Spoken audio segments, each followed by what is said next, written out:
नमस्कार, आप देख रहे हैं मौसम तक चैनल। संपूर्ण भारत के मौसम पूर्वानुमान के इस बुलेटिन में आपका स्वागत है। 28 अक्टूबर को देश के उत्तर में जम्मू कश्मीर से लेकर दक्षिण में तमिलनाडु तक और पूरब में अरुणाचल से लेकर पश्चिम में गुजरात तक कैसा रहेगा मौसम, आइए जानते हैं।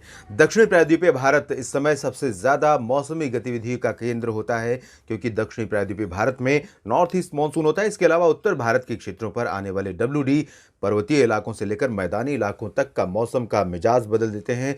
पूरी की पूरी सिचुएशन यहां पर बदल जाती है। फिलहाल कोई स्ट्रॉन्ग वेदर सिस्टम WD के रूप में नहीं है, लेकिन पश्चिमी हवाओं के साथ आने वाला मॉइस्चर गिलगित बाल्टिस्तान, मुजफ्फराबाद और लद्दाख से लेकर उत्तरी हिमाचल प्रदेश, उत्तरी उत्तराखंड के क्षेत्रों में बादल उसके चलते छाए हुए हैं। और इन्हीं बादलों के कारण कहीं कहीं पर यहाँ पर पर्वतीय इलाकों में हिमाचल और उत्तराखंड में कहीं कहीं पर हल्की वर्षा हो रही है या होने की संभावना बनी हुई है। दक्षिण भारत की तरफ अगर देखें तो एक सर्कुलेशन दक्षिणी और मध्य बंगाल की खाड़ी के ऊपर है। आज शाम से पहले ही या शाम तक ये सिस्टम यहां पर लो प्रेशर के रूप में डेवलप हो जाएगा, इंटेंसिफाई होगा। और उसके बाद उसके साथ साथ ये पैरेलली जो पश्चिमी दिशा है इसकी, इसी दिशा में आगे बढ़ते हुए भारत के तटवर्ती रीजन्स को और श्रीलंका को प्रभावित करेगा। लेकिन इस सिस्टम के और इंटेंसिफाई होने की आशंका फिलहाल नहीं है, यानी कि वेल मार्क लो प्रेशर नहीं बनेगा, डिप्रेशन या डीप डिप्रेशन या फिर साइक्लोनिक स्टॉर्म बनने की संभावना तो बिल्कुल भी नहीं है। लेकिन इसके बावजूद ये सिस्टम जब आगे बढ़ेगा, भारत के तटों के पास पहुंचेगा, तब ये जो पूर्वी तटवर्ती रीजन है तमिलनाडु से लेकर आंध्र प्रदेश तक का इन भागों को प्रभावित करेगा। इस बीच बंगाल की खाड़ी के उत्तरी भागों पर एक मॉइस्चर यहां पर इकट्ठा हुआ है और ये आगे बढ़ रहा है पूर्वोत्तर भारत की तरफ। तो इसके कारण मणिपुर, मिजोरम और त्रिपुरा के कुछ इलाकों में आज भी बारिश हो सकती है और यहां पर इसका प्रभाव अनुमान है कि अगले 24 घंटों तक बना रहेगा, यानी 28 अक्टूबर को भी इसका प्रभाव यहां पर देखने को मिल सकता है। तो इन सिस्टमों के साथ साथ उत्तर पश्चिमी दिशा से जो हवाएं आ रही हैं, पंजाब से लेकर बिहार तक इनका प्रभाव दिख रहा है। उत्तराखंड, झारखंड, ओडिशा और छत्तीसगढ़, मध्य प्रदेश, महाराष्ट्र, गुजरात तक इन हवाओं का असर दिखाई दे रहा है, जिसकी वजह से ज़्यादातर इलाकों में यहाँ पर ड्राई वेदर है। लेकिन मध्य प्रदेश के ऊपर कुछ बादल इकट्ठा हो रहे हैं और पश्चिमी भागों में खासतौर पर अनुमान है कि अगले 24 घंटों के दौरान यहाँ पर कुछ इलाकों में बादल इसी तरह से बन सकते हैं। और इन बादलों से बारिश की ज़्यादा उम्मीद आप नहीं कर सकते हैं, प्रोबेबिलिटी बहुत कम रहेगी, क्योंकि ये बादल बहुत हाइट पर हैं और हाइट पर, बहुत ज़्यादा हाइट पर बनने वाले, ज़्यादा ऊंचाई पर बनने वाले बादलों से आमतौर पर बारिश नहीं होती, लोअर क्लाउड से बारिश होती है आमतौर पर। तो ये स्थितियाँ हैं देश में, और इन स्थितियों के बीच में 28 अक्टूबर को कैसा रहेगा भारत में मौसम का मिजाज, आइए जानते हैं। शुरुआत करते हैं उत्तर भारत के क्षेत्रों से, जहां पर इसमें मेनली ड्राई और क्लियर वेदर है, यानी कि साफ और शुष्क मौसम बना हुआ है। लेकिन इसके बावजूद गिलगित बाल्टिस्तान, मुजफ्फराबाद, लद्दाख से लेकर जम्मू कश्मीर, हिमाचल प्रदेश और उत्तराखंड के जो उत्तरी इलाके हैं, इन सभी क्षेत्रों में कुछ इलाके ऐसे हो सकते हैं जहां पर बादल हमें 28 अक्टूबर को भी दिख सकते हैं और बूंदाबांदी या हल्की वर्षा, विशेष रूप से उत्तराखंड के मनाली और लाहौल स्पीति रीजन में, उत्तरकाशी, चमोली से लेकर केदारनाथ, बद्रीनाथ का जो रीजन है उत्तराखंड में, इन भागों में, लद्दाख के पूर्वी हिस्सों में कहीं कहीं पर बादलों की गर्जना के साथ हल्की बूंदाबांदी हो सकती है। लेकिन इसकी प्रोबेबिलिटी यानी संभाव्यता थोड़ी कम है, चांसेस बने हुए हैं। मैदानी इलाकों में पंजाब, हरियाणा, दिल्ली, राजस्थान के पश्चिमी और पूर्वी हिस्सों, वेस्ट उत्तर प्रदेश, ईस्ट उत्तर प्रदेश, इन सभी भागों में मौसम पूरी तरह से साफ और शुष्क बना रहेगा।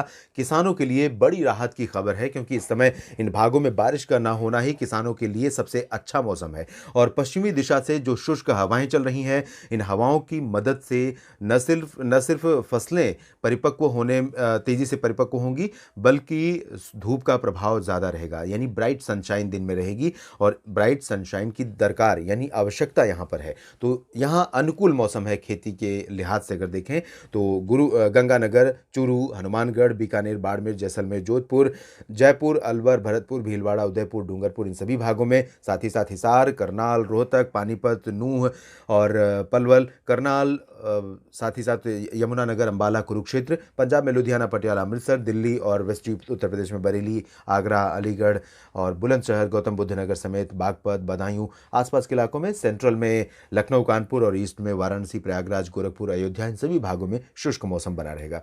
बात करें अगर हम पूर्वी भारत के क्षेत्रों की, तो बिहार के उत्तर पूर्वी हिस्सों में दरभंगा और भागलपुर, किशनगंज, पूर्णिया, खगड़िया, ये जो रीजन है, इन भागों पर थोड़ा सा मॉइस्चर बंगाल की खाड़ी के रास्ते अभी भी पहुंच रहा है, नेपाल होते हुए, नेपाल के साथ साथ बांग्लादेश को पार करते हुए। तो यहाँ पर उत्तर पूर्वी बिहार के कुछ हिस्सों में, उप हिमालयी पश्चिम बंगाल के क्षेत्रों में और सिक्किम में आइसोलेटेड प्लेसेस पर बूंदाबांदी या हल्की वर्षा गर्जना के साथ हो सकती है। लेकिन इसकी भी संभाव्यता यहाँ पर उत्तर भारत के पर्वतीय इलाकों की तरह ही बहुत कम है। बावजूद इसके यहाँ पर मैं कहूँगा कि थोड़ा सा प्रिकॉशन लेकर चलना चाहिए कि इस तरह की बारिश की गतिविधियाँ यहाँ पर हो सकती हैं। पूर्वोत्तर भारत में असम, मेघालय, अरुणाचल प्रदेश में मेनली ड्राई वेदर रहेगा। हालांकि मेघालय में, नागालैंड, मणिपुर, मिजोरम, त्रिपुरा, इन भागों में कहीं कहीं पर लाइट रेन हो सकती है आगामी 24 घंटों के दौरान। और कुछ इलाके ऐसे हो सकते हैं मणिपुर, मिजोरम और त्रिपुरा में, ये जो 3 स्टेट्स हैं, जहां पर मध्यम से तेज वर्षा का भी स्पेल थोड़े समय के लिए आ सकता है।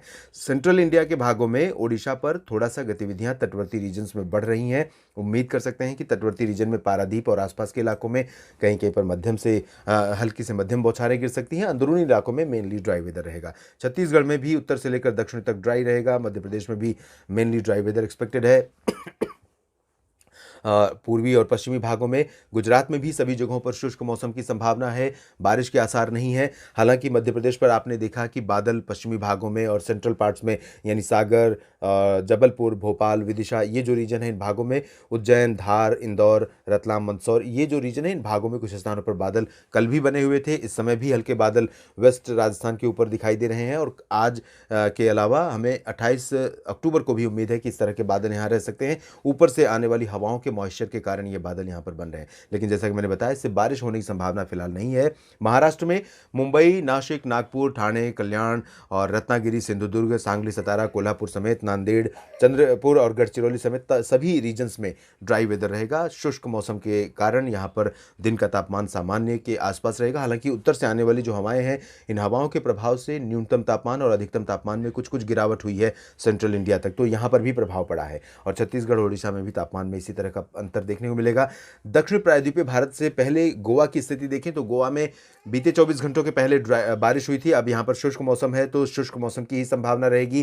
कर्नाटक के उत्तरी आंतरिक इलाकों में और तेलंगाना में सभी जगहों पर शुष्क मौसम रहेगा। हालांकि बादल कल यहाँ पर आ सकते हैं। ये जो सिस्टम आप देख रहे हैं, ये जो बारिश का प्रभाव बढ़ता हुआ देख रहे हैं, ये बारिश यहाँ पर और ज़्यादा बढ़ेगी आने वाले समय में। लेकिन अगले 24 घंटों के दौरान, यानी 28 अक्टूबर को, फिलहाल इन्हीं ये जो सिस्टम है, इसी के प्रभाव से बादल तेलंगाना और कर्नाटक के आंतरिक इलाकों पर पहुंचेंगे। लेकिन इन भागों में बारिश नहीं होगी। लेकिन रायलसीमा और तटीय कर्नाटक के, आंध्र प्रदेश के क्षेत्रों में कई जगहों पर बारिश होने की संभावना है। तटवर्ती आंध्र प्रदेश में हल्की से मध्यम बारिश हो सकती है, जबकि अंदरूनी आंध्र प्रदेश के इलाकों में, रायलसीमा में हल्की वर्षा की संभावना है। तमिलनाडु में तमाम जगहों पर और केरल में कुछ स्थानों पर हल्की से मध्यम बौछारें गिर सकती हैं। भारी बारिश की संभावना दक्षिण भारत के क्षेत्रों में कहीं पर अभी नहीं है। सिर्फ तटवर्ती आंध्र प्रदेश में और पुदुचेरी तथा आसपास के इलाकों में कहीं कहीं पर है। और 24 घंटों के बाद, यानी 29 अक्टूबर को, यहां पर आप देखेंगे कि दक्षिण प्रायद्वीपीय भारत के कई इलाकों पर स्ट्रॉन्ग सिस्टम का इंपैक्ट रहेगा, जो लो प्रेशर आ रहा है, और इसी की वजह से यहाँ बारिश बढ़ जाएगी। और अगले 3-4 दिनों तक ये स्ट्रॉन्ग स्पेल यहाँ पर बारिश का लगातार जारी रहने की संभावना है। और इस दौरान पूर्वी कोस्ट पर ज़्यादा बारिश होने की संभावना है वेस्टर्न कोस्ट के मुकाबले। और लक्षद्वीप में हल्की से मध्यम बौछारें गिर सकती हैं। अंडमान और निकोबार द्वीप समूह में भी लाइट रेन होने की संभावना है। ज़्यादा बारिश का असर फिलहाल नहीं है। देश भर के मौसम पूर्वानुमान के इस बुलेटिन में इतना ही।